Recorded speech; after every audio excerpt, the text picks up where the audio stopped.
keep it simple, play our game, and get Ducks in deep. Hey, everybody, I'm Zach Cavanagh, Anaheim Ducks reporter for the Sporting Tribune, and the up and down ride continues for the Anaheim Ducks as it has over the last homestand, week, month plus. We'll quickly talk about where the Ducks stand entering this Christmas break, and we'll get right into an interview with Ducks and hockey content creator Annie O'Donnell at Sweet Annie. You all know her on the socials for a full conversation about this Ducks season, NHL Fashion Fit Watch, and of course, talk about her brother Paddy and the Hockey Fights Cancer initiatives. But first, Ducks in Deep is now available on Apple, Spotify, and wherever you can find podcasts. Thanks to our friends at the Believe Network. Hello to the audio-only listeners. We'll get rid of this part of the intro at some point, but I think it's still fun. Follow Ducks in Deep on your podcast platform of choice to make sure that new episodes of Ducks in Deep arrive directly into your feeds. Rate, review, that will help out on wherever you're listening. 5 stars if you want to be generous, and say something nice, because it's a time to be nice this Christmas season, this holiday season. Follow Ducks in Deep on your platforms. You can still subscribe to the Sporting Tribune YouTube channel for the video editions of Ducks in Deep, as well as the latest media sessions from Ducks practices, post games, morning skates, and everything in between, especially as we get looking forward on the schedule. I'll be in LA for the game on Saturday. Full coverage from there, and looking forward to some road games next month, and we'll get to that later in the intro here. You can read all of my coverage as well on thesportingtribune.com for post-game notebooks, features, and a bunch of other stuff as we go through this break period and into the second half of the Ducks season. Follow me on Twitter, Instagram, and Threads at Zach Cav. That's at ZACHCAV. And on TikTok and Blue Sky at Zach Cav Sports for all the latest Ducks news, videos, tidbits, stats, and apparently this week, arguments, if you want to have those. Consider showing your support with a Patreon subscription at patreon.com/Zach Cavanagh as we continue to grow the Sporting Tribune and Ducks in Deep to the best Ducks coverage on the internet. We're coming up on the end of the month here, the end of the year here at Ducks in Deep, and that means we're going to open up the mailbag, a supercharged mailbag, as we look forward into 2026. If you want to guarantee your questions get answered in those mailbags, subscribe on Patreon at the proper tier, and that will guarantee a full answer to your questions. The questions are available to everyone. I'll put out the call out on social media, Twitter, Instagram, Reddit as well. But the only way to guarantee those questions get answered is to be a Patreon subscriber and ask the questions online at patreon.com/Zach Cavanagh. Supporting on Patreon also helps with road coverage. As I said, I'm going to go to LA this weekend, but that's not exactly a road trip. It's just a drive up the 5. But next month, I'm booking a trip to Denver and Seattle to cover the Ducks against the Avalanche and Kraken. That trip would not be possible without the subscriptions on Patreon, as well as contributions to the travel fund. Links to the Patreon and travel fund are below. If you can't, commit to a Patreon subscription every month, the travel fund is a great way to, again, help support my coverage here. Any monies that go in through the Patreon and the travel fund get put right back into the coverage, whether that's equipment or travel expenses to bring you the best on-the-ground Ducks coverage possible. It's all through there. Subscribe on Patreon, contribute to the travel fund, and this coverage here, this endeavor with the Sporting Tribune and Ducks in Deep can only get better with your support, and I wouldn't be able to do any of this without readers, watchers, viewers, subscribers, supporters of all kinds. So in this holiday season, I'm very grateful and thankful for everyone out there. And if you're feeling a little giving, again, patreon.com/Zach Cavanagh or the travel fund. Again, links to those are in the description below. Now, let's get in deep. All right, let's get into things here. So we're recording on Tuesday, December 23rd. There are several games tonight that will affect some of where the Ducks stand overall. But I want to get this out and edited before Christmas festivities during the week. But when we kind of look at where the Ducks stand and trying to take stock of trends and things like that, the trend right now is that there is no trend. The trend is that every game is a different adventure. The trend is that some things are down, some things are up. The trend is when there is a loss, there's a win, but then when there's a win, there's a loss. Bigger picture here. So the Ducks had an incredible start, as we've talked about. They had that 7-game win streak that brought them to 11-3-1 on November 9th with the win over the Winnipeg Jets at home. And then they went to go play Colorado in that big test of who's the best team in the Western Conference that Colorado clearly won and has run away with at this point. Colorado, the best team in the West, best team in the league, by far and away. It's not really close right now. But since that moment, since that 7-game win streak on that, the 7th win, November 9th, 11-3-1. Since that point, over the next 22 games, the Ducks have been 10-11-1. Pretty much 500, under 500 overall, but points percentage wise, right about there. And what does that say about this team? Well, they've sort of lost their way in some regards, and some of the things that were working in that early stretch aren't there now. The power play is kind of number one among them, right? And it's been a consternation of everybody. But let me pull up the stats from last night because it's staggering when we think about it. So first of all, in the first 15 games of the season, the Ducks had 15 goals on 59 attempts in those first 15 games. 14 goals on 59 attempts. In the 22 games since then, they have 6 goals on 62 attempts. 14 goals in 15 games, 6 goals in 22 games. That is a difference. It's not the difference, but it's a difference. And in a time when, the games start to get tighter, those special teams results come into focus. I wrote this in my notebook last night after the Seattle game that's a game where, yes, the Ducks got goalied a bit. Philip Grubauer was excellent in the Seattle net.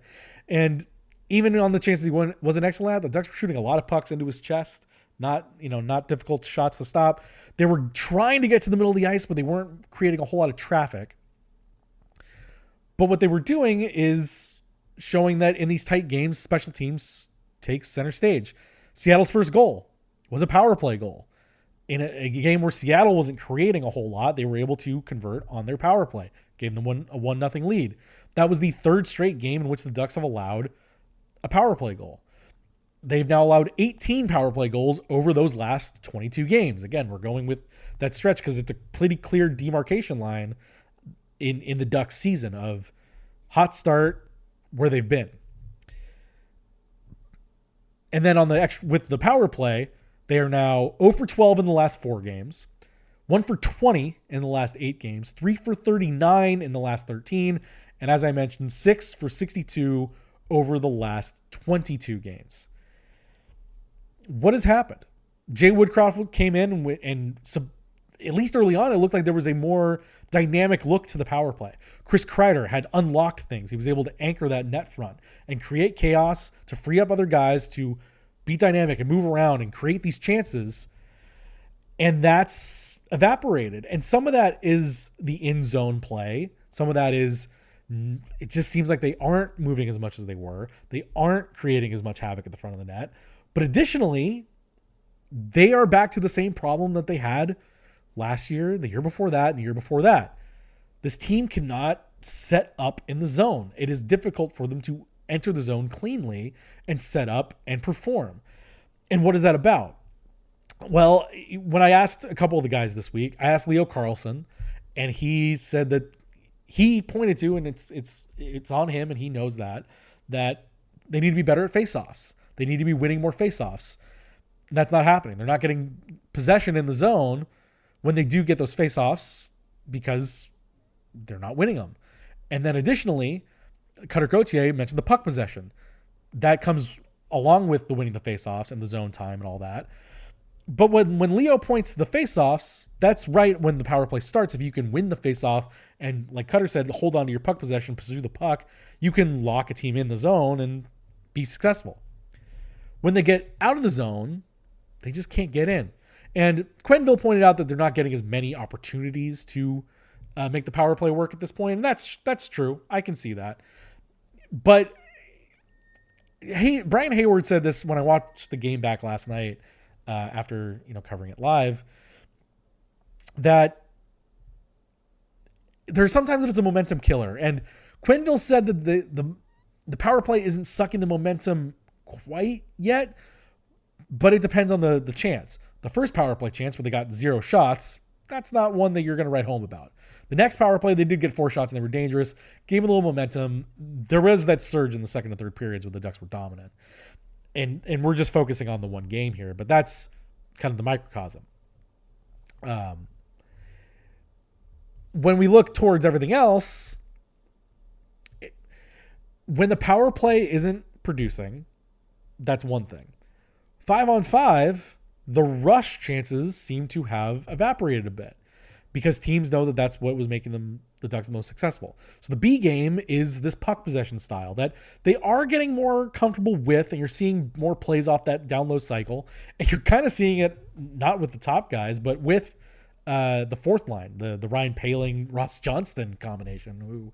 Ross Johnston had an unfortunate incident, at the end of Monday's game. And obviously, if you've been on Twitter, you've seen the arguments. I understand that Ty Cartier had a borderline hit with Ian Moore. When I look back at it, I know why people think it would have been boarding. I think he sort of engaged him. He started engaging him on the side. I know that's not going to be what people want to hear, but I don't know that it would have been a boarding call. But that pissed off Cutter Gauthier, who fought him, and Ty Cartier obviously has a history with the Ducks. He was the one that knocked Leo Carlsson into the post last year, that knocked Leo out for a while. And it was a chippy third period. There was a lot of physicality going both ways. Up in my position, I don't get some of the broadcast angles. I'm not always looking at the TVs when they're up there to see the chirping and whatever else is going on the ice. I understand that there's all that. And I understand that there's a justice system in hockey, and I'm not against that. There is a physicality. Go lay a guy out. Go challenge him to a fight. Do all those things. That's the way the game is played. That's hockey. That's just the way it goes. Not trying to discourage that. But the sucker punch to the back of the head is not one that you want to see. And Ross gets fined the maximum allowable amount, which seems paltry to some people. It's, I think it was $2,600, something like that. But that's just the way it's listed in the CBA. It's a percentage thing. And that's why you get the odd, down to the cent fines, because that's just the way it works. But beyond that, obviously deserved fine. I was surprised that he got it ultimately, really, but it's the sucker punch you can't have. Standing up for your guys, physicality, legislating the game on the ice, all that is true. And you can point some fingers at the referees for maybe not getting this thing in control when it was clearly the physicality, the chippiness, and the edge of this game was elevating as the game went on. But you still can't do that. You just can't do that, and Ross gets the fine, and that is what it is. But that line with him and Poehling has been very effective. I think you're seeing the Mason Beckett line kind of thrive in the cycle a bit. They're not as productive as you want them to be again, but they're starting to get in there. But it's developing this B game that is taking a bit for the Ducks. And once they can get that, then they can maybe get back to being dangerous. But this up and down stretch has seen that, where they're not getting out on the rush. The B game hasn't come along as quickly as they want. But all the while, the defensive structure has continued to be what it is. There are improvements some nights. There are some big mistakes other nights. And what everyone keeps pointing to is even when the defense is doing well, like, again, look at the Seattle game. They're doing really well. The defense is actually playing quite good against the Kraken. But what is the ultimate decider there? It's a turnover at the blue line, at the offensive blue line by Mikael Granlund, who had scored the goal. And then you get back going the other way, and Pavel Mintyukov had pinched up. This is, we're not ragging on Pavel here. Just this is what happened. He pinched up in the offensive zone to pass back to Granlund. Granlund gets stripped. Troy Terry has to come back, and it's a scramble from there of defensive zone coverages, and all of a sudden, out of nothing from nowhere, a grade A chance, and it ends up in the Ducks net. As Quenneville said, they gave up one chance in that third period in his mind. And that chance was the one that goes in the net. And in a game where you're not scoring, where your power play didn't do enough, and where your penalty kill gave up one, that's what happens. It's again, that was very much a frustrating game from all angles. And in a lot of ways, that is just hockey. And that would be one thing if it was just the one game. But we've had 2 games this month where the Ducks themselves deemed it unacceptable. The 7-0 loss to Utah, the 8-3 loss to Dallas. And you have great responses after those games. The Ducks come back 24 hours later after Dallas to beat Columbus in an up and down game. After the Utah game, there's that fiery response against Washington, and then the absolute dominance over the Blackhawks. Great. But when at the beginning of the year, those big performances rolled into a 7-game win streak, here they're being met by some unfortunate games, whether you call them subpar efforts, like you saw on the New York road trip, where the Islanders game, the Devils game, just not good enough. Really, the Penguins game wasn't good enough, if not for Beckett's heroics to pull that one out of the fire. The Ranger game is good. The Columbus game is one where they're at the end of the rope. They're tired. I get all that, but it's one that they could have had. So what is the key right now? Well, it's consistency. And the unfortunate thing with that and where things are is, I try to do some poking around in the locker room and ask these guys how they're feeling, what they think is going wrong or what needs to change. And ultimately, the thing that they all say is, well, if I knew, we'd fix it. We're working on it. It's something we're constantly striving for. So I get that it's tough. But all that, I don't want to belabor the point, but it's obviously a tough stretch where you want to see those wins stack up. On the other side of it, on the positive end of things, I wrote this after the Dallas game. This team is also great at responding. So for every, you could look at the one way and say, hey, they're not putting together win streaks. Every win is met by a loss. Every loss is being met with a win. They are responding. They are bouncing back. That is a positive. After losses, in the games immediately following losses, the Ducks have a 10-4-1 record, I believe, after a loss. Only 4 times this season have they had consecutive losses. And the longest consecutive loss streak was just that 3-loss stretch after the 7-game win streak. That is a positive that this team can rest its laurels on. Not rest its laurels on, but be confident and be comfortable with that they have that ability to bounce back and fight back, and they have responded every single time, and they're not tumbling down the standings. For all this up and down that they've had, they're still in first place in the Pacific. And now, yes, Vegas has 3 games at hand, and yes, it's only 2 points, and all of those things could change here. Vegas could win in San Jose tonight or beat San Jose tonight, and that could change. And obviously we're at the mercy of time here when we record. But the thing I want to end on before we move out of this, because I don't want to belabor the point. Let's just get off to Christmas. This stretch has underscored how important the strong start was for this team. And they had said it, before the season. They'd said it when it was happening.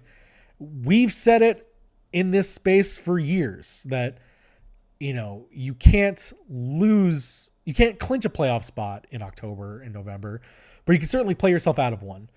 And so, yes, they have struggled, but because of the foundation they laid for themselves to open up the season with that hot start, with that exciting play, they're still comfortably in a playoff spot. They've got a 7-point cushion right now. They are still in first place, again, tentatively, but they are still in first place. And that is to show that as long as they can fix this again and find that consistency, continue striving towards being a better squad, finding the ways to improve the defense, which I think the defense has improved. They still just let up those monstrous chances, but on the whole, the unit is improving. And Lukáš Dostál is not going to have nights like the Dallas night very often. He's going to be pretty good most nights and cover up some of those holes. And the special teams, you brought in some high pedigree coaches to come fix those.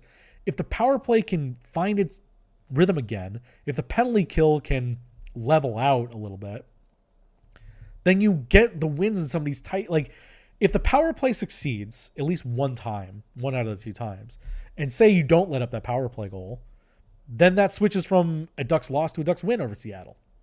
So when you're playing with those tight margins, if you can get these things that were working for you at the start of the year to work for you again, the Ducks are still going to be in good shape. I think this Christmas break is going to be good for everybody, players, media, fans alike, to sit back and take a breath again. And we've had these moments throughout the year to reset, recalibrate, and just say like, hey, you know what? You're feeling down on yourself or you're feeling down on the team because you're not getting the exact results you want.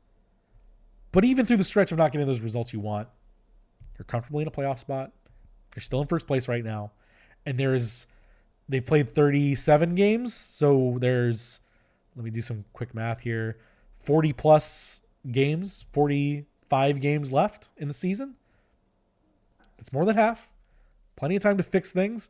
And even still, we talk about this 4-day break. Quenneville even mentioned it that, everybody gets this short break and there's a other break to be concerned about. It's really going to be, when they come out of Christmas, a sprint through January to the Olympic break, and then the massive reset that everyone's going to have coming back after that. So take a breath. We're all good. There's ups and there's downs. The team is figuring itself out. This is still a young group figuring its way through the world, and they're still getting the positive results. Yes, there's been some big losses, but as I said, responded to with big wins, and they're still finding their way. We'll see where this break leaves them, and a huge game coming out of the break against LA. LA is playing around the playoff bubble. They are struggling to score goals, but as we all know, those freeway face-off games, anything can happen. So we'll see where the Ducks land on that, and they're advantageous schedule here with the home stretch. They just had 3. They're only going up to LA, 3 more at home. See how the Ducks respond coming out of the break, and see if they can't restart themselves after this short Christmas lull and get back into gear and start taking off again into 2026. Now let's head to the interview with Ducks and hockey content creator Annie O'Donnell. All right, we're going to the interview portion here again on Ducks in Deep, and we're reaching back inside the Ducks family, inside the Orange Country sphere, and we welcome in content creator. You know her, you love her, you see her on your TikToks, your Instagrams, your Twitters. It's sweet Annie O'Donnell. Welcome in to Ducks in Deep. Thanks for having me, Zach. I'm stoked to be here. Yeah, I mean, people that are in our space, they've seen you for quite a while, and I've always appreciated you even before I got into a reporter role of getting the Ducks into a national, hockey internet sphere where in those down years it was always tough to get them up there, but you rose to the scene and brought them to some prominence, so that's always fun. Me, myself, and I. No, no, it's been being a lifelong fan, and just kind of with being on social media. I feel like I was on my first intro to Ducks Twitter was to 2009, 2010. It was like during the I've been on for a hot minute. So amidst a few Twitter accounts here and there, but it's always it's all about the roller coaster. It's all about the ride, and obviously, some down years as of recent, but a very exciting season so far, to say the least. So it's fun to kind of it's more fun on the internet when there's exciting things to talk about, as with, every aspect of the team. Things are more fun when you're winning. It's more fun to be around them every day for myself. So that I believe that. completely get that. I believe that. So how did you come to the Ducks? Because I know you're down in San Diego. I know your dad's a Habs fan. I know some Kings worked in there. How did the Ducks come about? You know a lot of the O'Donnell lore here. I'm impressed. I'm a follower. We've been there. We'll rewind back. My dad is actually from Long Island, believe it or not. Okay. And grew up playing hockey. And he was a hockey fan in the original 6 days. So there was no New York Islanders, but he's a guy that always followed the players he liked, and just kind of back in the day, limited TV access and radio and things, but he was able to get Montreal Canadiens games, and his favorite player was Jean Béliveau. at Mm, first before he became a goaltender. And he just grew and fell in love with the Montreal Canadiens. And that's just kind of how that shook out, and was able to see them a couple times at Madison, at the old Madison Square Garden, he will point out. Um, but yeah, played hockey through high school, was able to play a little college hockey at Notre Dame for a bit, and then took his career to the military, which brought him out here. And then he and my mom moved out here, and when he retired, he wanted to get back into hockey. So he still played beer league for the longest time. It was his weekend thing. But when it came time to start having kids, put us all on skates when we were very young. And I happened to, me and the Ducks organization itself share are very similar birthdays. So we're around the same age. mhm. So I grew up around in and just I kind of quote Bane from Batman all the time. I say, Yeah. I was born in it, molded by it. I was born into hockey, and just being in Southern California, and the Ducks being right up the road, and being a child of the early 90s, where D2 The Mighty Ducks was on repeat between me and two of my brothers at the time. The Ducks have and were always will be my team. So it was, kind of just the local team, but also an aspect of, the 90s and the exciting players, and being around just hockey obsessed people is kind of how that came to be. My weekends were all mostly spent at the Isoplex, rest in peace, in Mm. Escondido, where my brothers all played their travel hockey, and that was where most of my weekends were spent, as opposed to the beach, contrary to most Southern Californians, specifically Same. Yep. North County San Diegans. So it's just it's always been a part of my life, and a big part of my personality, quite frankly. So it Yep. only natural that it would be kind of the space that I would find my career and my passion. So here we are. Yeah, born in it, molded by it. That's how I see myself with the Ducks sometimes too. Yep. I was I was born in '90s, so when the team came around, my grandfather wanted to. He was a Rangers fan from back east, and he just never gravitated toward the Kings. Didn't want to drive up to the Forum. The Ducks were in our Yeah, yeah. backyard, and got season tickets day one, and now we've got all this crap everywhere Yeah. around us, and And now here we are, Zach. can't escape it. Like we've been able to live and see and be through every big moment of this team. So now that they're back on the rise here, what has this ride been like for you as a fan to kind of be part of this changing culture from the outside? It's so fun. I mean, you kind of, I think back to, and it was something we talked about a lot, especially, once Bob Murray got fired and they brought in Pat Verbeek, and kind of the promise was, hey, like, this is the rebuild. So it begins. And I remember thinking, this fan base really hasn't lived through a rebuild. This is new for everybody. Because you think about it, you have a new team. Yeah, you're supposed to be bad out the gate. The Vegas Golden Knights are anomaly. There was That no doesn't. rebuild. That was the Yeah, build. that was not a rebuild Yeah. whatsoever. It's not like the expansion of the early 90s.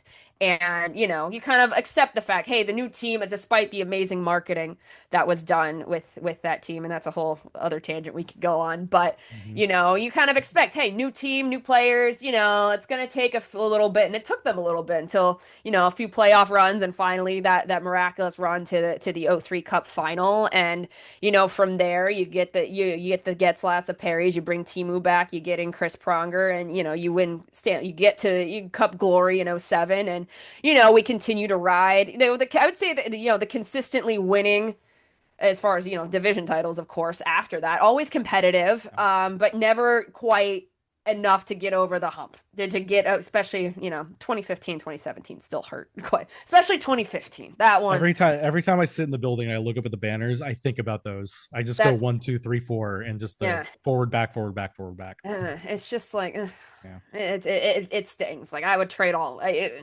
it stings still, but Yeah. and it kind of, all the hopes and promises that were around those teams, and you kind of just feel that, it should have had, like, so many opportunities, but. And now we're here, eventually, what goes up must come down eventually. And I was always curious to see, like, okay, fans, like, we need to be patient here. Like, especially some of the fans that don't pay attention to, the rebuilds going around across the league, and how some of the teams, like, your Colorados, that were really bad for a good portion of the, in this league and in this era, I believe you need high draft picks to win. You need a one, two, threes Yeah. to win the Stanley Cup. You look at all the cup winners and that's kind of the way it goes. And Yeah, yeah, you see teams that have to keep doing it, like your Buffaloes that right. just can't get it right. And so they get the only way to move up is to do, you don't want to be Calgary, right? No, You don't want to be stuck in that middle. So this is the natural progression of things.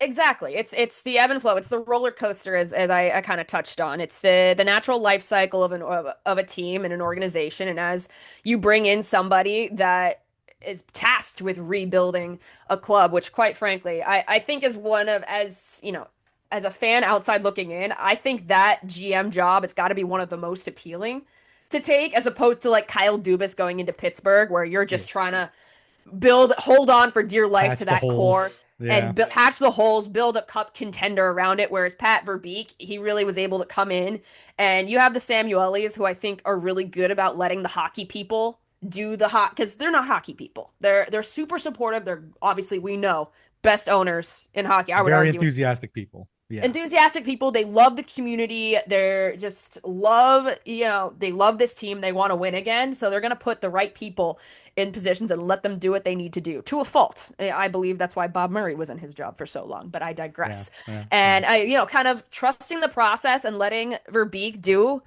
what he needed to do. And part of that was obviously, it sucks to see players you love get traded, but that's, for rebuilding, that's the way it goes. You gotta you gotta trade those pending UFAs that aren't going to be around at their value at the trade deadline. And some of the fans are still kind of, you see the fans get angry about that, and they're like, oh, we shouldn't have traded Manson. We shouldn't have traded Lindholm or Kell. And now you're looking Yeah. here and you're like, hey, look where we are. If we Well, had, that stuff is particularly when we talk about things this team never went through. The right. biggest trades the team ever did were Teemu Solani, which I don't think anybody thought was a good idea at the time, and Yeah. still I don't look back and see that as good. Jeff Friesen, may he, he the fact that Jeff Friesen comes around to the Ducks alumni stuff and like Freely's like, hey, I'm part of this, and people are like, I don't know, man. Um, Part of this. but like they never had to trade away the big guy to Right. get more assets, or because even in the cup run, like I think the when you think of like those franchise trades, you think of the one I think of is the Kings with Jack Johnson, right, where he was a guy that was foundational to them, and then they had Yes. to trade him for Jeff Carter to take that next step. The Ducks Right. had to trade Joffrey Lupul to get Chris Pronger. That's Yeah. not the same idea. And so No. now that you get into this era where you have to make some painful moves, Yeah. even up until this last summer with the Zegras stuff, like these are the tough decisions that these management types have to do. And Pat's gotten a lot of flack for it, and I've been doubtful of him at times. But the proof is now in the pudding that you got to let these things settle in a bit to Right. get to let the seeds kind of grow into the fruit. It's trusting the process. It's trusting that, there's a vision here. And whether or not, and obviously, the Zegers trade, I don't think anybody was particularly happy with specifically. I mean, I think Paling's been awesome Been really for good, the Ducks so far. very reliable. But Yep. as far as the return goes, I don't think anybody was pleased with that, just given kind of the hype around Zegers and obviously how he's doing well right now. So you can be unhappy with the trade, but also respect and see that there's a vision and there's a plan, because you don't trade a guy like that without there being some thought behind it. And I think kind of as listen, full well that I've been on Frank Saravalli's ass about the Zegras trade rumors for the last 3 years or so, but you started to see that Zegers was not a Pat Verbeek guy, and Yeah. he kind of, that Verbeek did not see him long term on this team. And listen, if you've got Leo 1C, McTavish 2C, if that's your vision there for the top two, it doesn't make sense to pay Zegers that kind of money for him to be your third line center. I just don't think it makes sense. So, especially, everyone says, "Oh, the cap's going up," but it's like a credit card. You don't, just because you have a limit doesn't mean you spend. Yeah. You got to My make room. my thing with him still is like, especially now seeing him perform as he is in Philly, I just feel like that they should have let him start the year, because clearly, like Agreed. I Yes. agree with you that he just wasn't fitting into what Pat Verbeek saw, but he was a depreciated asset, and you Yeah. have a new guy coming in that's going to let these guys play more free, let them make mistakes and just charge up the ice. I think you probably could have elevated his value. And not to say that things go the same way, but when you get these injuries as you do in the season, you don't know what's going to happen. And Yeah. maybe he does fit in, maybe it is good, but to trade him away for essentially a role player, as good as Paling's been, and especially this last week or so, Yeah. Paling's been really good in his role, but I feel like there still wasn't enough value gotten out of somebody that this organization put a lot of time into to Uh, craft into a better hockey player. and to market them. I mean, no kidding. Not Mhm. that Pat Verbeek Yeah. considers that when he's making trades. I know he doesn't, but I agree. I would have loved to have seen how Zegers would have played under Joel Quenneville. Because Yeah. I mean, you saw what he did in Chicago and the way he was able to really, and everybody draws the similarities to, Chicago and, oh 09, oh 10 compared to where the Ducks are right now. I would say, oh 08, oh 09, sorry, is when he took over, I believe. And you kind of see the similarity, the kind of the youth and kind of the similar ages where some of these guys were, and the way he was able to bring out a lot of the young talent in Patrick Kane and Jonathan Taves and Nicholas Jalmerson, along with kind of the more, I won't say veteran, but kind of the, late 20s, early 30s kind of guys, which you have on this team in Troy Terry, Frank Vetrano, Ryan Strome, and then compared, you have the Patrick Sharps, the Adam Burishes over in Chicago. There was just a lot of parallels there. And you wanted to see, hey, like, he's done it before, could probably do it again. Yeah, the game has evolved, the game's faster, guys are more talented, but Joel Quenneville knows hockey, and Joel Quenneville's pedigree speaks for itself. And I would just love to have seen how he would have done. And I mean, Zegers seemed excited. I mean, he was one of the first guys to share that I hiring know. post. You could tell he was stoked He about. wanted to play with Kreider so bad too. I know, yeah. So, Yeah. and obviously a lot of fans. I mean, you still see so many Zegers jerseys Still. throughout Honda Center. And I still, one of the things I talk about a lot, and I believe it was, correct me if I'm wrong, was it the 2000, was it 21-22 season? Was that the Michigan? No, it was, now Oh, I'm the getting my, Michigans. the Yeah. Michigan. Was that 2021, That was 2022? 22. 22, Yeah. 23. Okay. Yeah. Yeah, it was the, kind of the start the season there. I remember going to Honda, going to games consistently, and then they went on that road trip where that game in Buffalo happened. And then that first game back, there was noticeably more people in the crowd. There were noticeably Yeah. more, it was just more lively in there. It was We'd like never night gotten and a day. we never got an Anaheim Duck on the cover of the NHL video game until Trevor. And people were And so mad about that. Like, so bad. Still are. They still call him, they're still mad about it. Like, still a trick shot merchant to some it's a people. video. Jeez, it's a I my know. thing is and listen, I don't play Chell, so I really don't have a dog in this fight, but it's a video game cover, and people were mad about the palm trees. I'm like, Tampa and Florida have won what four of the last Yeah, four of the 4 or 5. last six cups? Yeah, Yeah, 4 or 6. Yeah. yeah, Yeah. It's man, I just think that the marketing was so good with him. And I just feel that the thing with sports and when you're a fan is it's all about uh it's a there's a cost, and your cost is the time you sink into things, whether that's money, time, emotions, whatever. And for the Duck side of things, whether it's Trevor or John Gibson for that matter, there was hmm so much time and effort spent into defending these guys to the rest of the league and yeah, planting our flag and saying, no, you guys aren't watching this guy properly. He's a really good hockey player. right. And people just talking you down or calling him, skilling it up or trick shot merchant or whatever you want to do. Mhm. And then he finally goes to a big East Coast market and everyone's like, wow, this guy can really play hockey. And it's like, We've yeah, been telling you. we knew. We knew. I don't know that, the Frank Saravallis of the world necessarily knew. No, no, no, But no, no, no. anyway, we talk about these young guys and we'll get back to the team. But I think the thing I was excited for with the young guys going into this year was the removal of the NHL dress codes. And I was expecting some great things out of some of these kids, whether it's Leo or even Cutter, Yeah. Dostal.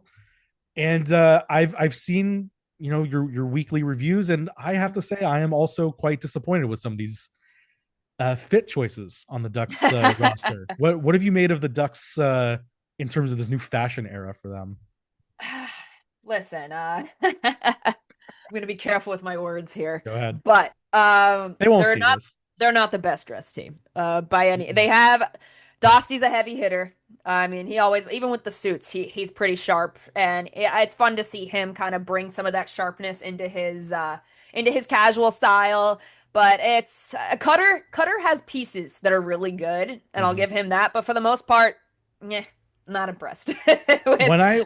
When I talked to these guys, because I asked a couple guys before the season, and I was just like, Yes. what do you guys feel like you have some freedom here to do some stuff? And they were all kind of like, well, we still want to be professional. This is like an NHL. We're still NHL players, and we did buy all these suits, so we don't want to like get rid of them. Get him to waste, yeah. And And I it's brought like, that all up. right. Yeah, I Ryan Paling actually gave me the biggest insight to this whole thought process for them. He's like, I'm just happy I don't have to pack my suit for the road anymore. And true. he was just gonna wear Lululemon ABC pants, is what he said. That's all See, he wants. yeah, I try to give them a lot of grace on the road because especially if they're on long road trips, like you got to pack, you can't bring your whole entire closet, shoes, all that stuff takes up a little Yeah. bit of space. So I give them a lot of grace on the road. I try to be nicer. Sometimes it does.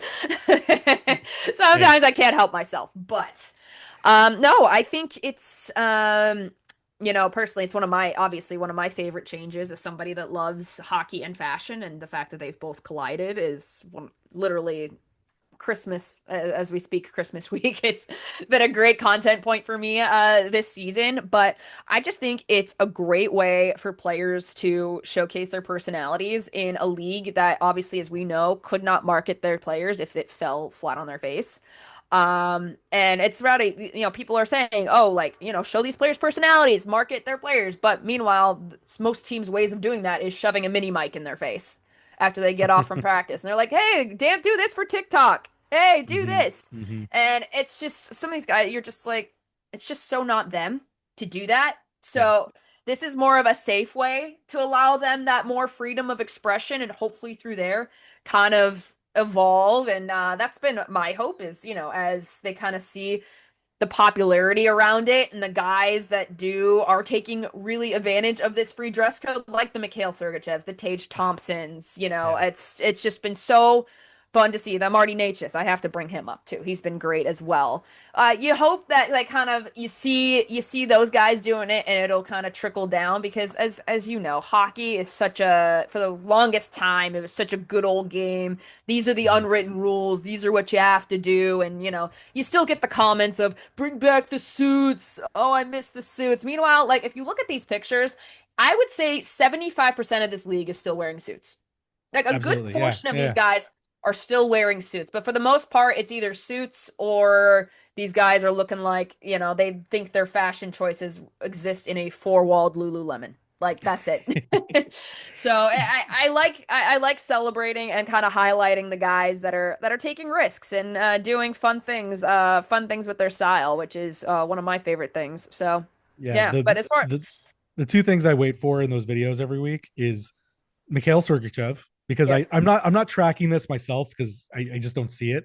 yeah. So when it does come across, I'm always like, it's never a thing I could ever pull off in my entire life. But I want to know what's going on in his head, just to like what do you kind of come out with this week? And then the other thing is the how do you phrase it? The cardigan blazer sweater Blazer sweater situation. cardigan situation. Oh man. And The it's like it's something I had never like took track of. And then once you said it, I'm like, these all of these guys, every single one of these guys walks in here with one of those things every single game. Every week, there's always one.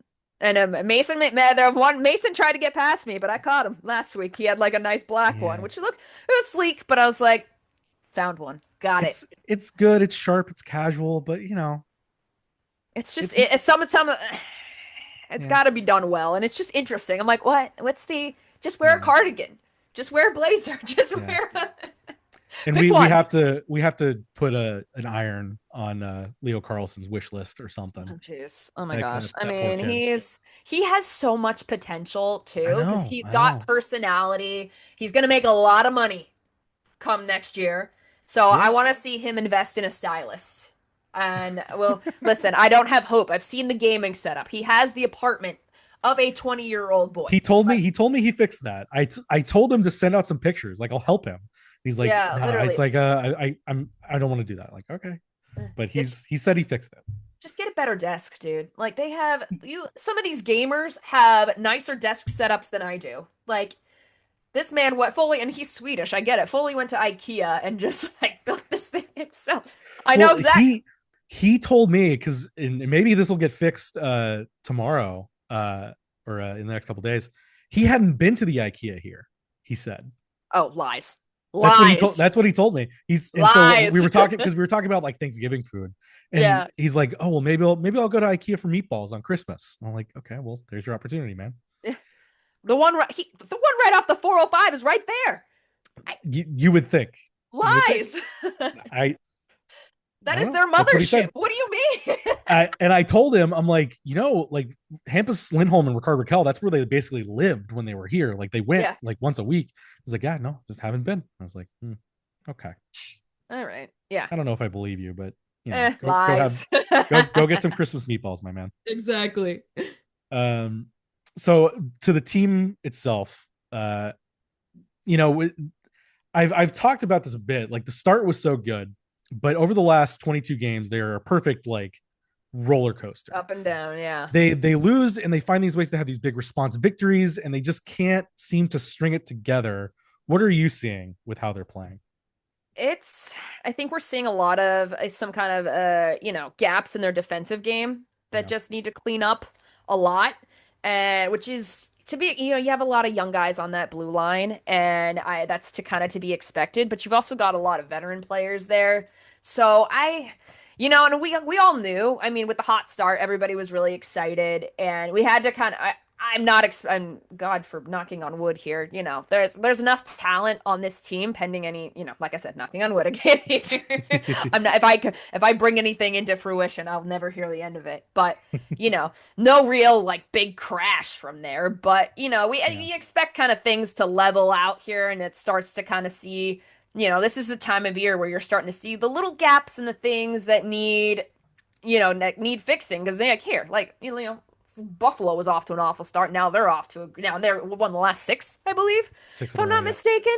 Yeah. But now you see the teams that you come out the gate hot, or come out the gate kind of tripping on your face, and losing a lot, and you're starting to find your flow again. And now you got teams that are getting consistent here and kind of saying, okay, like, time to rev up here, because you're gonna come April, you kind of say, okay, it's the first half of the season, you drop a few, not a big deal, but come April, when you're fighting for a wild card spot, or you're fighting for playoff seeding, like, you're gonna look back at these games and say, damn, like, Yeah. wish we would have had this one. Like, you look back at the game last night where Grubauer just had an unreal game, and they just got goalied there, but it also didn't help that they didn't score on the power play, and the power play has been non-existent the last several games Yeah. at that. And, special teams, which, hiring Jay Woodcroft was supposed to be a highlight for this team, and starting off strong. They started off strong the very beginning, and now we're starting to Absolutely. see some gaps there. And it's just, I think the Christmas break will do them really well, kind of rest. And, obviously you got Dossie coming back from being injured, and the fact that, Husso was able to step up and had a few surprising games here and there was awesome. And it's I think the thing that's concerning the most is you look at a loss like Utah earlier this month, and you're like, it's just one of those blowout games where you're like, ugh, all right, let's Throw it away. forget about that. Mm-hmm. But then last Friday, Dallas, very similar situation. Yeah. At least they got on the scoreboard on That one was Friday. disappointing to me in more than like, because when we talked to them after the Utah game, there was all this thing about the accountability and never going to happen again and unacceptable. And then Yeah, I understand that Dallas is a better team than Utah in so many ways, and right. but it's to have no fight. And we talked a little bit about it off mic, but the Johnston thing last night, the fighting late in the Dallas game, I think there was some fighting late in the Utah game. Yeah, They don't show enough of that to me when the game is still tight. They wait right. until the game's out, and then it's like, well, what is Which all to this me doing is for you stupid. now? Yeah, it's Yeah, like, okay, like you're game's lose. over. Yeah, way to go, tough guy. Like, send a message. What's the message? You lost? Like, Yeah, if you want to send, like, if you really want to go at some of these guys, you get them the next time around. But like, right. if you want to send a message, you got to do it when it matters a bit.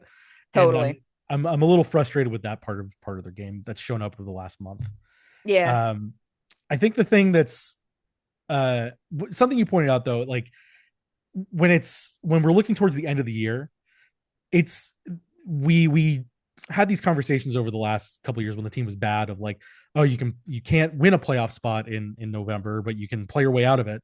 The fact Yeah, that they had that early start, now you see how important all that was. Like, it's not just totally. blowing smoke. That if it wasn't for that great start, where would this team be? They'd be fighting amongst the San Jose's and the Utahs and everybody else down in that muck. But now they're able Right. to sort of keep their head above water. Even if they're Yeah. going up and down, they can still keep that periscope up and just sort of be like, okay, we're hovering here.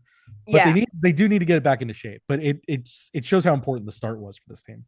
Absolutely. And it'll be interesting to see Olympic break because there's going to be, a handful of Olympians on this team. So not everybody's going to get a nice little break to rest and recover. And they got to come out of that Olympic break guns a-blazing and hopefully, Yeah. healthy. And that March coming out of the Olympic break too it's a killer travel schedule. That's when Yeah. they do all 7 Canadian teams I was in gonna say that's a March. Canada road trip. I remember that. It's a crazy, like, because I'm trying to plan road games and stuff, Yeah. and I can't do it because it's too far away and too long, and Right. it's kind of killer for me trying to plan it. I can only imagine what it'll be like for them to actually go Do through it. it. Yeah. Yeah. Other things about this Duck squad, it's Christmas time, right? And what do you think has been the biggest gift the Ducks have received this season? Ooh. A lot of get patience. I think that's a big one. Sure. Patience finally paying off. Mm-hmm. Kind of the fruits of their labor coming in, but also, I mean, Joel Quenneville has got to be. I think that's the biggest change. I mean, no, but it's just, I mean, you see it night and day just through play style, and you look at the guys and kind of the way they are in interviews, the way it just seems like this is a group that likes coming to the rink.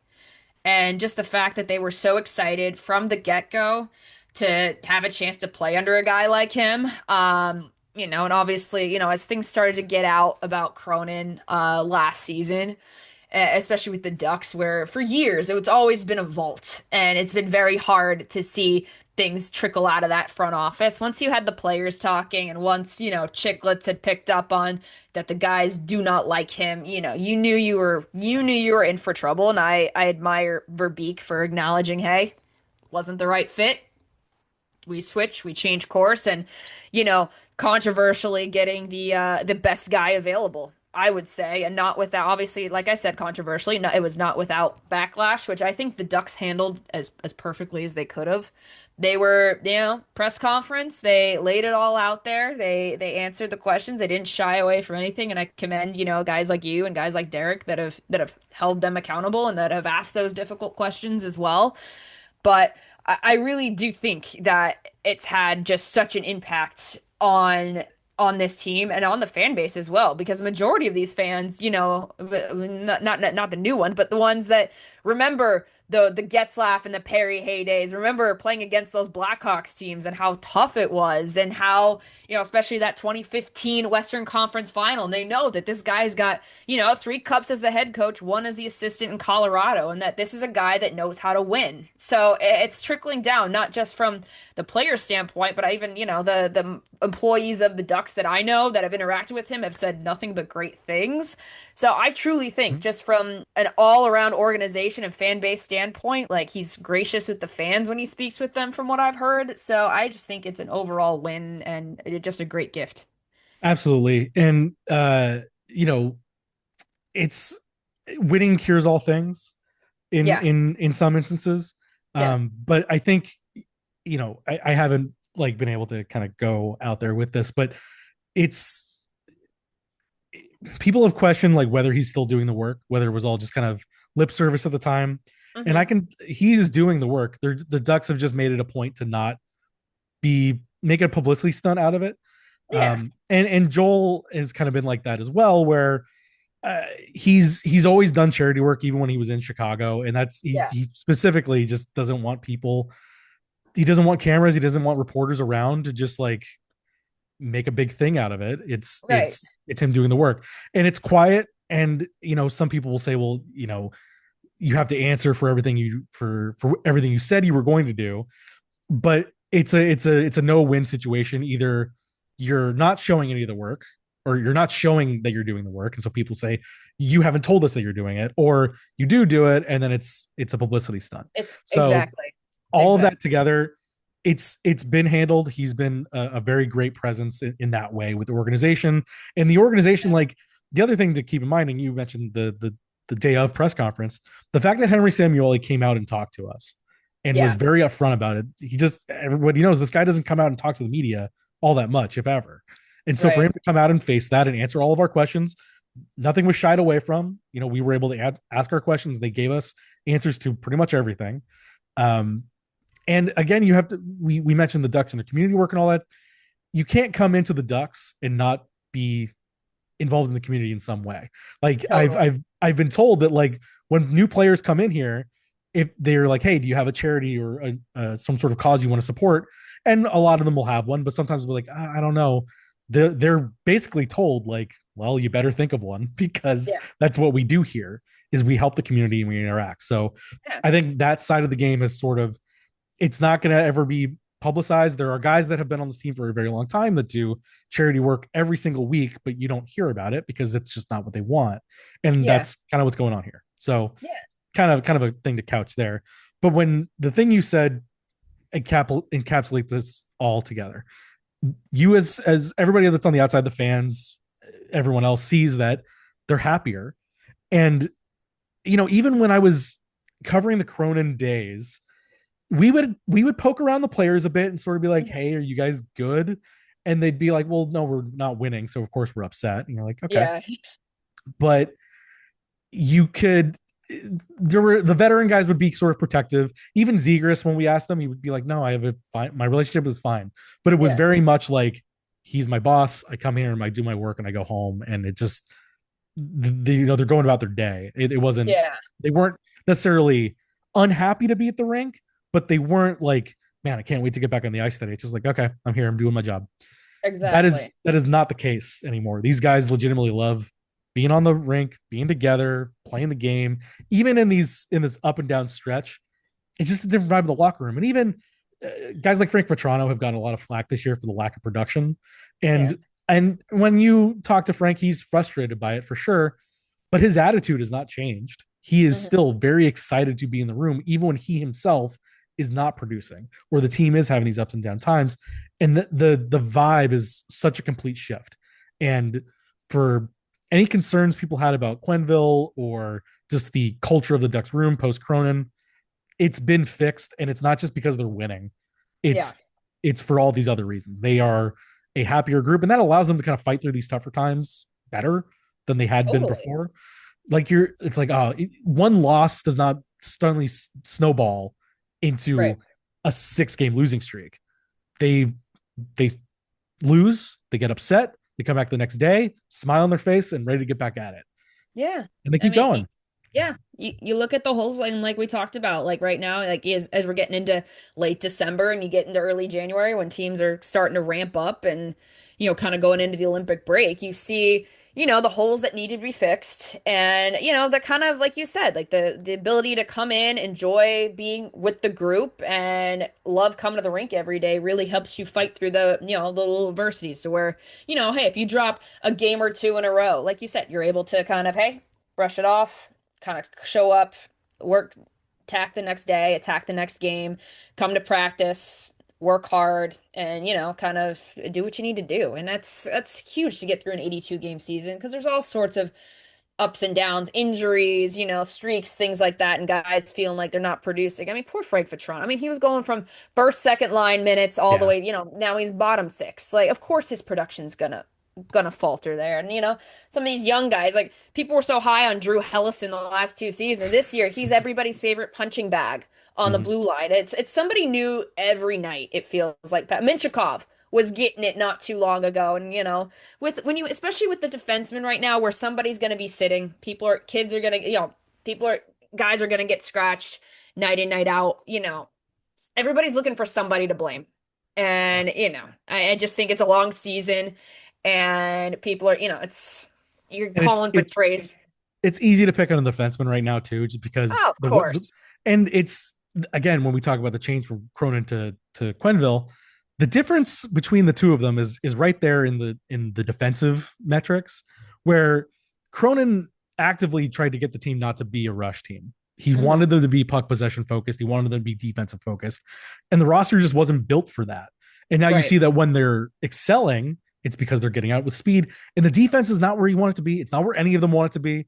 I like Joel Quenneville's phrasing recently has been, it will be an ongoing education with the defense group, and it's not just the defense men, it's the whole 5-man group, because Right. these forwards just aren't pulling their weight defensively, some of them.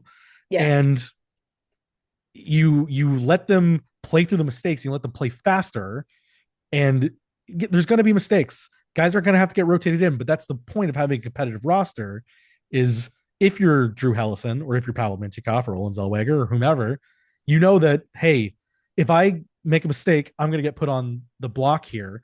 But you also know that, unlike the Greg Cronin days, you will get your chance again. You're not going to sit Totally. on the shelf for 2 weeks. You'll be out for a game or two, because Right. something else will happen, and you'll get rotated right back in. And rising tide lifts all ships. Exactly, exactly. And that's what I like about Quenneville is he puts these young guys in these high pressure situations because that's how they learn. That's how else do you expect them to take the next step? And which everybody's been asking the last few seasons is, do we see all this young talent on this Anaheim roster? When are they going to take that next step? When are they going to break through? Well, you can't expect them to take the next step if you're not putting them in those positions to show you and to succeed. And Quenneville knows that. And there was just times where under Cronin where he just was not giving that opportunity to those young guys. And you could see that it was frustrating them. So it's just that's been honestly one of the most refreshing parts about it is just we're able to see this young talent on display. And that's why you see the likes of Leo, Cutter, Mason and Beckett. You see Beckett. the NHL socials are posting them. And it's fun to see Yeah. that there's excitement around this team, not only just in our fan base, but across the league, which, back in our heyday, like years ago, where we would have to fight tooth and nail. Like if the Ducks were at all shared or posted outside of the playoffs on NHL Main, we Yeah. were like, what? The Yeah. league's talking about us? And it's not in National trade TV talks? national TV games still a rarity. And Still a rarity. I almost feel like, because of how that went, I feel like Ducks fans don't want to be on national TV because of what happens when they do get out there. Yeah, that Utah game was Um, not great, but it's also, I yeah, mean, listen, anything to escape, frankly, hockey, I'll take it. So it's yeah, just the yeah, victory plus too. I have, and I think it's such a great model to allow fans, obviously, to grow the game, make it accessible, and you can watch it for free. I think that's incredible, and that takes down a huge barrier to entry for a lot of people is the access to games. Because I mean, growing up, like we could watch it on was ESPN, and but then you'd have to buy, and after just ESPN and those certain games, you'd have yep, to buy the NHL Center Ice package if you wanted to watch outside of your market, and then there's blackouts and everything. So I think it's a great move, but I also think the broadcast itself is just kind of taken a downturn since last year. I mean, yeah, yeah. I miss the intermission There's shows. I miss, and Allie's still doing her thing on the sideline, but I loved her and Guy doing the intermission mhm. show. I want to hear about the game. I want to hear analysis. And you have so many new fans coming in and tuning into the broadcast. Like they want to hear about the game too. Yeah. You're not the only one that wants those things. Oh, I know. Uh, I know. um, so obviously it's been a very different season for the Ducks, and to switch gears a little bit, it's been quite a different season for you on a personal level. I'm sure. Mhm. Obviously, before the start of the season, we learned about your brother Paddy and his passing, and I'm sure you felt the outstretch of love from all across social media from the Ducks organization.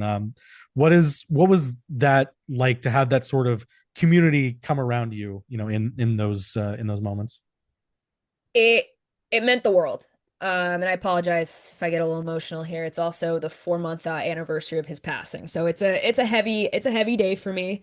But the hockey community has been our backbone and our biggest support system throughout his entire battle. And a big part of that, and I go back to, us being in the hockey community for over 30 years, especially in Southern California, it's ranging from my eldest brother all the way down to Patty, my youngest brother.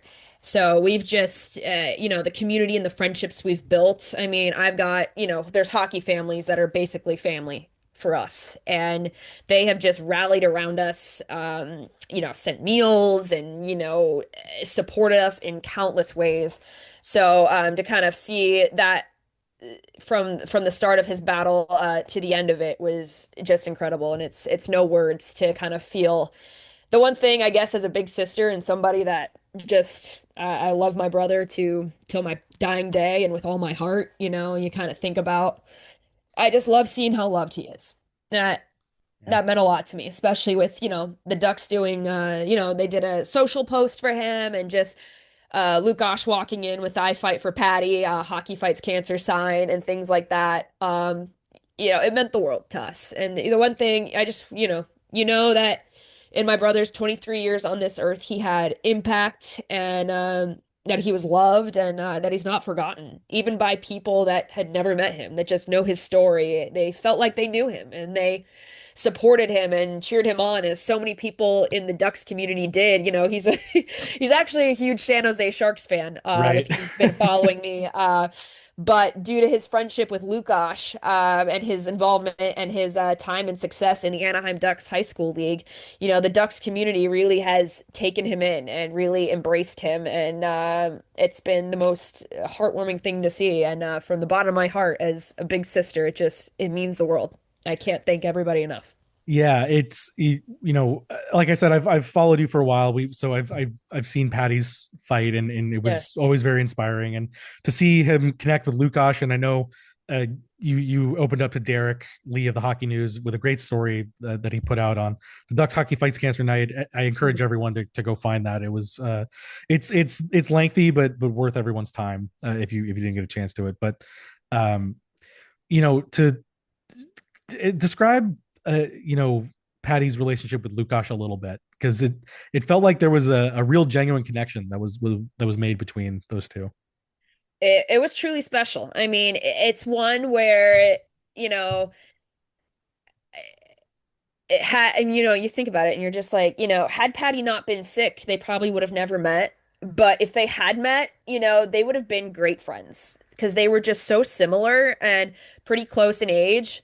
But I mean, it also speaks a lot to just Lukáš's maturity, just at such a young age, and just not only just maturity in general, but just emotional maturity as well. And the fact that, they were able to connect and he was able to just take him under his wing as well and kind of see himself in Paddy, and it just he reached out to me soon after that his hockey fights cancer night with the goals, and he said, I want to, keep in touch with Paddy. I want to, check in and see him. No cameras, he says, I understand, for the cameras for the team, but he said, this is, I see him as a friend and I want to, keep in touch with him and I care about him. And that just it means the world. The fact that he took so much time, he took time to be with Paddy and to, really forge that relationship with him. And it meant the world to Paddy too. I mean, I spoke about it in the piece with Derek, but I third wheeled their first lunch date in Poway right after a goals practice. And it was 2 to 3 weeks post-op for Paddy. He just had a major brain surgery, so he was walking with a cane. And, Lukáš was very good about making it hockey related. And, and not bringing up that he was sick. He asked him how he was, how he's doing, but it was never about Paddy being sick. Paddy never felt different. They talked about goalie stuff. They talked about hockey. Yeah. And I just, I know it meant a lot to Paddy that just for that little lunch and for every time after that he saw Lukáš, he got to be a goalie again. And he'll always be a goalie. When people, I know the Ducks did a former goalie in their post, which still kind of irks me a little bit, but I digress. He's always a goalie to me and to For many sure. people. And the fact that Lukáš just, it was so genuine too. And, it meant just, I can't say how much it meant to me and my family. And it really had such an impact on Paddy to know, that relationship really gave him a lot of hope and a lot of the support that he needed, and for the times where he didn't feel like he was strong enough, and maybe on the tougher days, he knew that he had a whole community and people like Lukáš in his corner, believing in Yeah. him and rooting and cheering for him. So I can't say enough great things about Lukáš Dostál. And He's a grade A number one human being. yes, I enjoy every chance I get to just not just talk to Dosti about the games and stuff, but when you can step aside and just talk to him, he's obviously very soft spoken. yeah, He is who he is, but he's also just one of the best dudes in in totally. He's in pretty this funny. league, in this sport. He's pretty funny too. And that was one He of the is, things yeah. that was that you don't really kind of expect from him. Just as he got comfortable with Paddy, I feel like he was able to let his guard down a bit and just kind of be a regular kid in his early 20s. Yeah. Just kind of the little things they could laugh about and joke He's very about. very sly. It's Yes, really kind of like under the radar, but yeah. for sure, for sure. And he kind of felt he's close when he's able to chirp. I have one my brother that's the fourth brother. So he's the one right in front of Paddy. Okay. So Paddy's 5 of 5, 4 of 5. So my brother Matt, he was able to kind of chirp him and make fun of him a little bit. Once Lukáš started throwing jabs in Yeah. there, you knew he was comfortable with us. You knew he was comfortable with Paddy, and they kept in touch always throughout the season, and Paddy always made it a point to watch all games and any game that he could. He always had the games on. Just he really Lukáš's success was his success, and he felt that, and he was just so proud of him. And I know he still is, and it's even more, Lukáš putting Paddy's birthday on his back plate there was. It means the absolute world, and I love anytime it pops up on social media because it's light, so you don't see it's Sure. not one of the more bold um, little designs on his back, but I almost love that because it's very Paddy, where you kind of have to pay attention to it. It's only certain angles where you see it. It's not so in your face, and that was very Paddy. So I think it's a perfect ode to him, and I know Paddy's just loving has the best view watching him and is cheering him on. So Yeah, that's it's really awesome, and I'm glad to see that Lukáš won't forget him, and I'm sure there's so many that in this Ducks community, in this hockey community in Southern California specifically, that just won't forget that. And it's also in hockey, like every pro sports league does their cancer initiatives, but it feels like hockey is a bit different in that way. It in the Hockey Fights Cancer, um, I don't want to call it necessarily just like celebration or whatever, but yeah, there is a bit more of a focus on it, and you it's all over, for that month and beyond, yeah. as teams can't necessarily fit in their schedules or whatnot. But what has it been like for you and your family to sort of see these nights go on, this year, and as that sort of builds, and what sort of legacy that Hockey Fights Cancer leaves, and the legacy that you carry on through Paddy's memory. It at the time, I don't want to say it's you don't think about it in the moment when you're invited to these things, and you kind of think like in your wildest dreams. I've been to plenty of Hockey Fights Cancer nights in my day, and you never think you're the honorary family. You never think that you're gonna be on the other side of it, and when you are, it's a bit surreal. Um, but what they're about is making memories. What they're about is making a lasting memory and celebrating, and really that's what we wanted to focus on was, kind of being present, creating memories, and having, Paddy feel the love and the support that he deserves from the community that he feels closest to.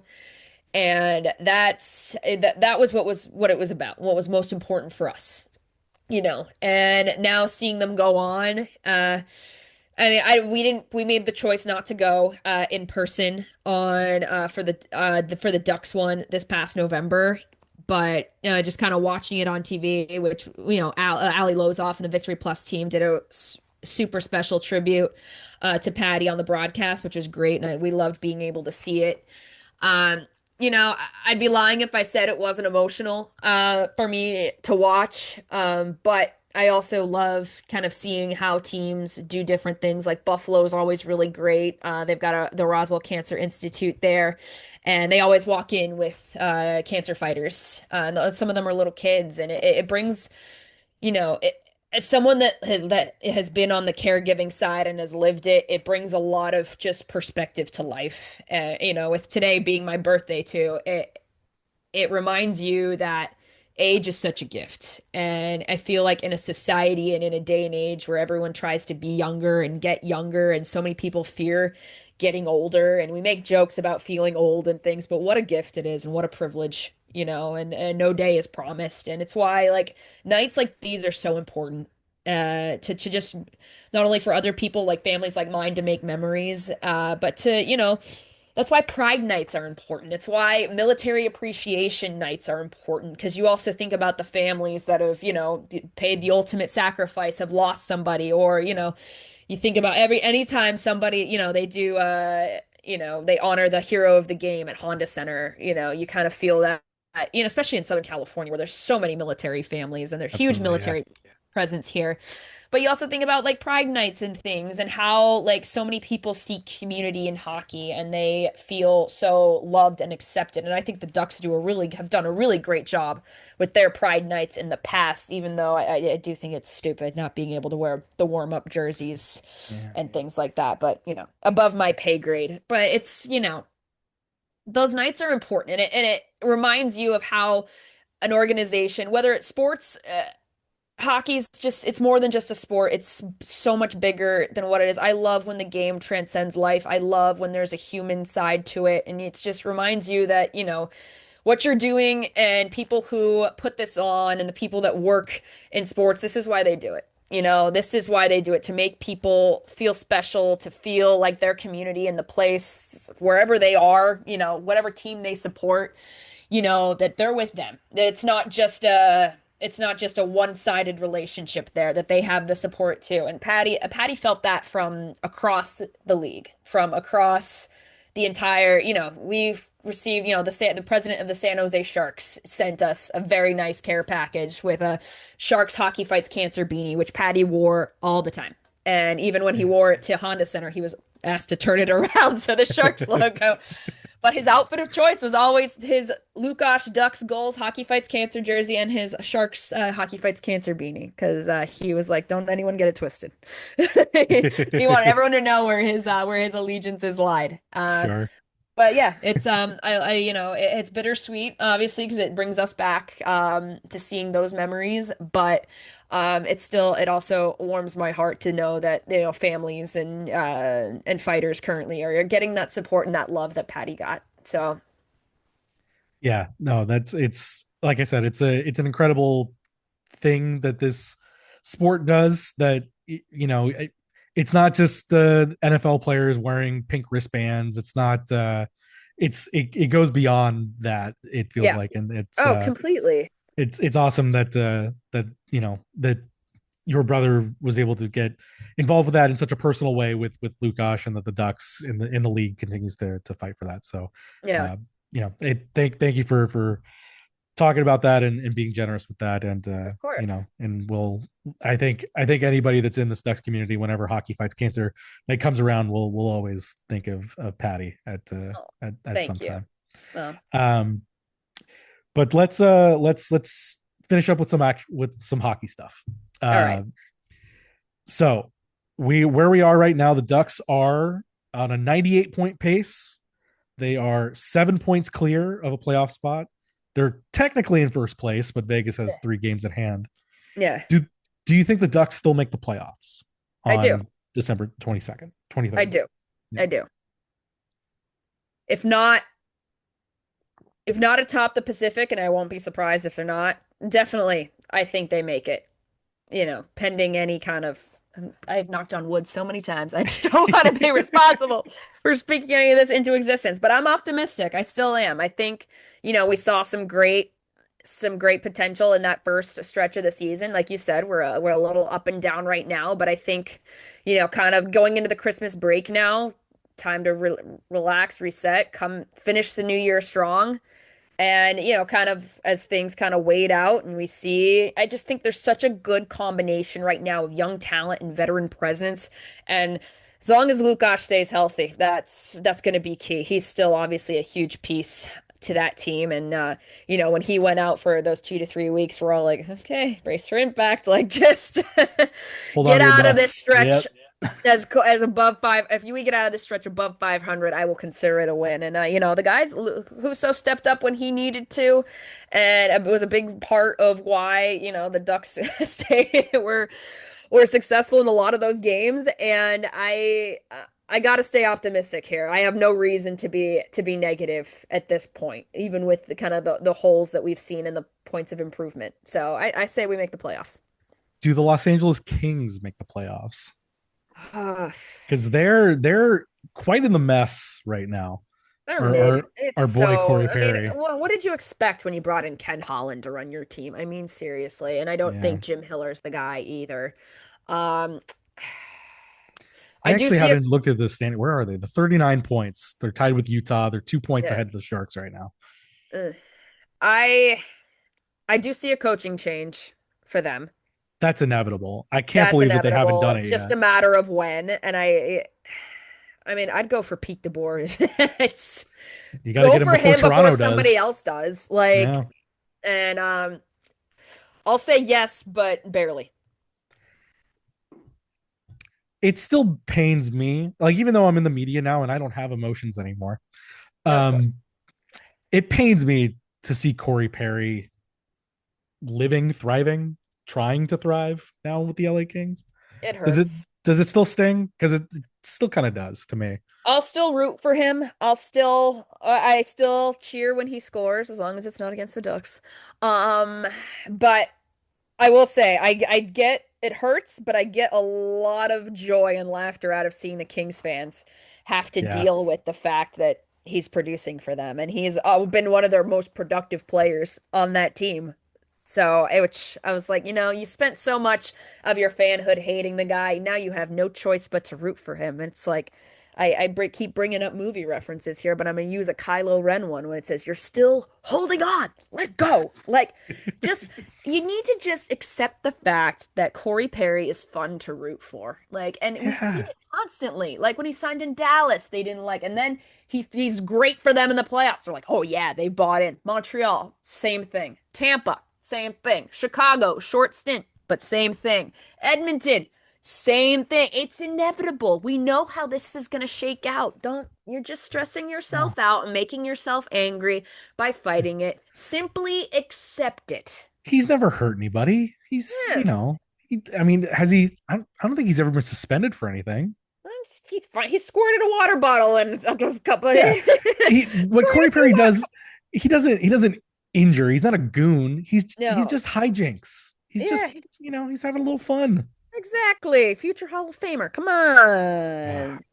I I like that we're in this now kind of weird intersection where the Kings are the Kings are going to flounder out. Like, even if they don't, even if they do make the playoffs this year, that is fizzling and fading away very Oh, quickly. for sure. They're the least exciting team in California. That's Yeah. that's a no-brainer. And then you have the Ducks on the upswing, and now all of a sudden, I think we had joked in the years past of like, oh, it'd be great if Corey came back and finished, but now it's maybe a bit more of a realistic thing when you get into thinking about timelines and legacies, and if he could finish out his career as a Anaheim Duck now that they get back to the playoffs. I don't think it'd be this year because they're not going to trade him or anything, but Uh, next year. listen, people are like, give him the C and have him do it. I'm like, don't give him the C. Don't do that. No, no, no, He wouldn't want the C either. no. I don't think. Especially for a new team he's coming into where he did not play with a single guy. Oh, well, Alex Killorn he played with. That's not true. But guys he didn't play with in Anaheim, I will He's say. he no he did he play with Terry? I thought he Barely. Like merely like barely. a They couple barely games. yeah.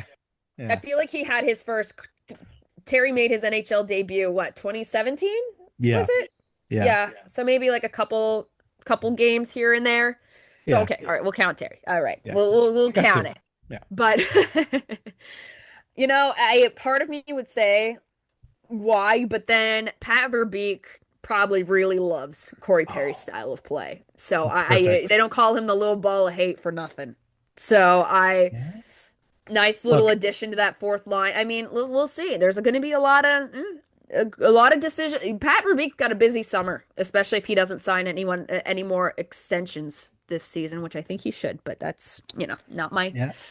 I would look toward the Olympic break as a time for him to sit around and think about things. So, Yeah, exactly. hopefully Look hopefully toward some that business gets done. free Yeah. agent and restricted free agent pool. See what you got to do this summer, and I don't know. Yeah. I don't I know.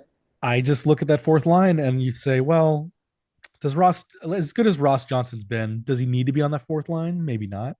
Yeah. Does Corey Perry do similar things with better hands at this point in his career? Maybe. Oh yeah. Oh yeah. Jeez. I I think if it's there, I think it's a no brainer. But Yeah. I don't. If there's any GM in the league that the reporters don't know what he's thinking, it's It's Pat. Oh, Pat it's Verbeek. Pat Verbeek For and us. sure. When I see Pat, I think we barely make eye contact. He tries to avoid me. I don't know why. Like, He's like, hey, oh, this.